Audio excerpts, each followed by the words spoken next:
Harga emas dunia makin mengkhawatirkan bahkan terburuk dalam sebulan terakhir. Meredanya ketegangan perdagangan antara Amerika Serikat dengan China mendorong harga emas makin merosot. Harga emas diperkirakan masih sulit melonjak selama konflik geopolitik masih adem. Pada perdagangan hari ini, Senin hingga pukul 6 WIB, harga emas dunia di pasar spot melemah 0,16% di posisi $3.267 per troy ounce. Harga emas hari ini menyentuh posisi terendahnya sejak 19 Mei 2025, atau lebih dari sebulan terakhir. Pada minggu lalu, harga emas bahkan jeblok 2,82% sepekan. Emas turun nyaris 2% pada hari Jumat, mencapai level terendah dalam satu bulan, setelah perjanjian perdagangan Amerika dengan China meningkatkan selera risiko dan mengurangi daya tarik emas batangan sebagai aset safe haven.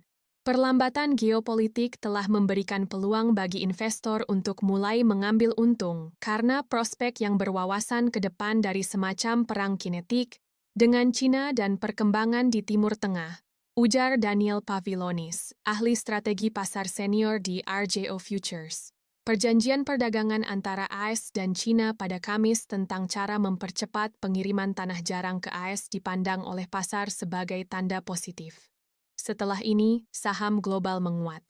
Di Timur Tengah, perjanjian gencatan senjata antara Iran dan Israel terus berlanjut setelah beberapa pertikaian di awal. Terkait data, belanja konsumen AS secara tak terduga turun pada bulan Mei karena dorongan dari pembelian barang-barang preemptif seperti kendaraan bermotor sebelum tarif memudar, sementara kenaikan inflasi bulanan tetap moderat.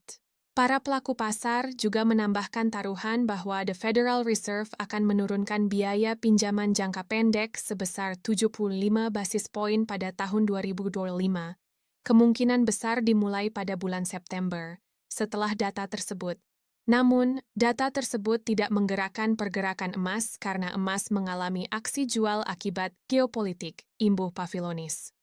Lingkungan geopolitik dan ekonomi yang stabil mengurangi daya tarik emas sebagai aset yang aman sehingga mendorong investor beralih ke aset yang lebih berisiko, sementara suku bunga yang tinggi membuat emas kurang diminati karena sifatnya yang tidak memberikan imbal hasil. Harga emas juga melemah karena permintaan emas fisik di India lesu meskipun harga tengah turun. Pembeli menunggu penurunan harga yang lebih dalam sehingga permintaan tak juga naik. Di India, para pedagang menawarkan diskon hingga $18 per troy ounce dibandingkan harga domestik resmi, lebih rendah dari diskon minggu lalu yang mencapai $27. Pembeli retail masih menunggu di pinggir